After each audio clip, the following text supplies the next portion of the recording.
If you've been with the channel for a while, you'll remember when I was embarrassingly exposed by an internet super sleuth. He's also known as Thunderfoot's slow brother. Here's a clip. Thinking, oh, this will be fine, I can continue going. Well, last week he was basically handed down from Wizards of the Coast a lifetime ban from going to any Magic the Gathering or Wizards of the Coast event. He can't go, period. So that's essentially his main, pretty much, channel now dead officially. And who can forget the depths at which he will research? He even figured out my super secret channel name. Outside looking in to this community, particularly this one member who now goes by Unsleeved Media, or The Quickening as his new channel is, The Quickening.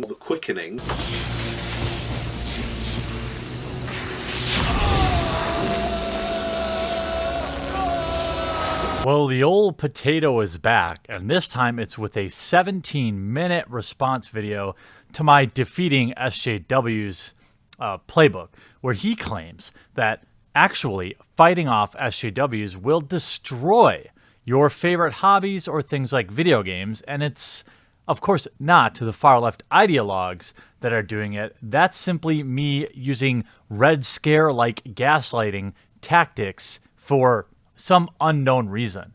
Let's take a very small sample. So this is a response to Jeremy over at The Quartering on the anti-SJW playbook and how to fight back. And my God, good God, this is absolutely the biggest load of conspiracy pile claptrap I have ever heard in my life. It's like you took the words right out of my mouth when I was watching your video. And then I realised, actually, SJWs haven't had any real power. They haven't affected or changed any games in a way. I'm a big fan of Warhammer 40k. They haven't changed that in any single way. Are you...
Okay, so if the sole point of your argument is that the games we love, Warhammer, Magic, whether it's PC games, the fact that they merely still exist, regardless of whether or not they're thriving or the form that they're in, means that nothing's changed, sure?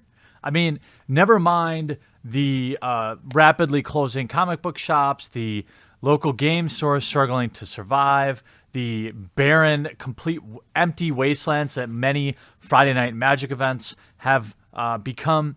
I mean, I suppose, sure, you can go buy your favorite game off Amazon, but at this rate, you're going to have fewer and fewer people to actually enjoy the thing, which is kind of the point of it, unless everyone's just going to be collectors. Now, Jeremy here, the plans Jeremy would insists that must be done would start a fucking witch hunt. You're dang right it would.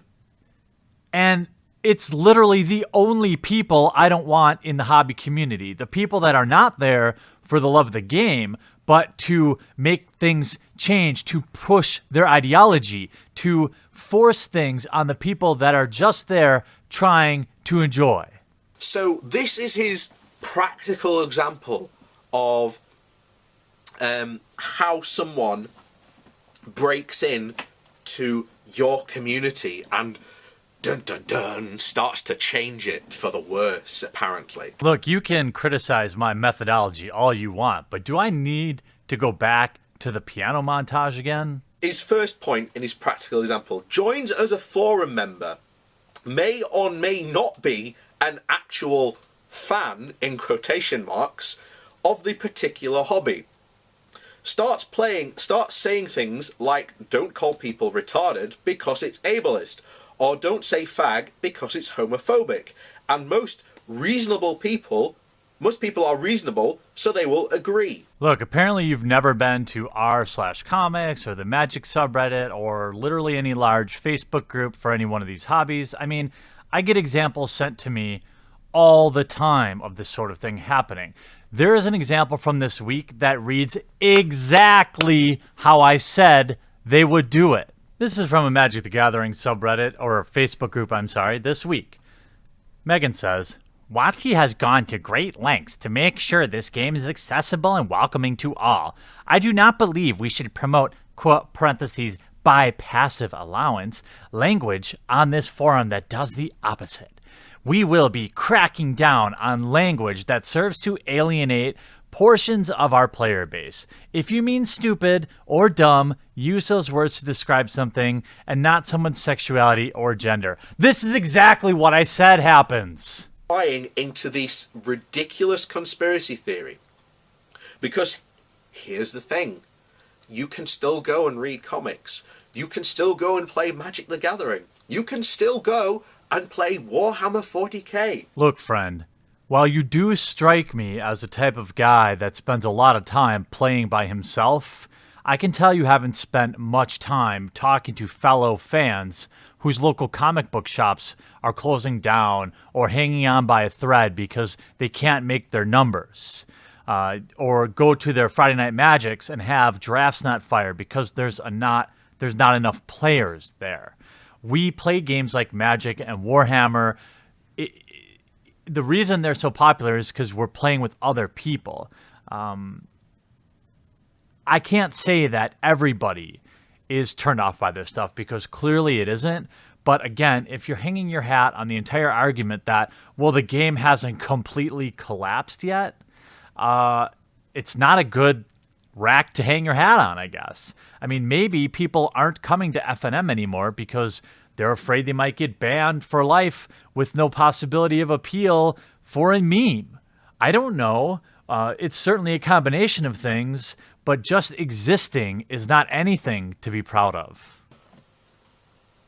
If, for example, your sexy elf girl artwork becomes more demure or plain, does this ruin your enjoyment of the game?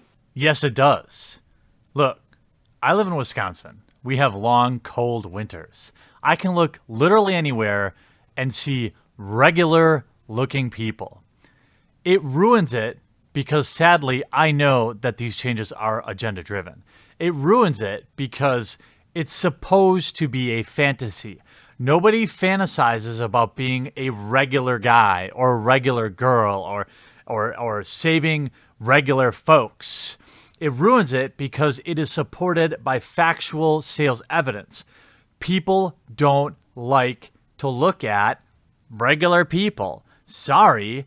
If your theory was true, that it has no effect, why didn't they cast Lena Dunham as Wonder Woman instead of Gal Gadot? Hey, that's where I'm going to leave it for today. I want to thank you all so very much if you made it all the way to the end. This is kind of my mini celebration for 50,000 subscribers. I can't thank you enough for always liking the videos and helping spread them around and giving me feedback, whether you're sharing memes with me, sharing stories for me to cover. It's all so helpful to me, and I'm really proud of how far we've come, but I think the rest of this year, we're really going to get into some pretty spicy stuff. So thank you for all your support. I'll celebrate a little bit at 50K for about 3 minutes, and then I'll get right back to work. Hope you enjoyed the ride so far. Looking forward to it continuing. Thanks for watching, and I hope you enjoyed this video. If you want to be notified the next time I upload a video, make sure you subscribe and take a moment to turn on notifications. If you want to support the cause of this channel, it survives because of the amazing generosity of those that choose to back me on Maker Support. The link is in the description, and hopefully you'll consider backing today.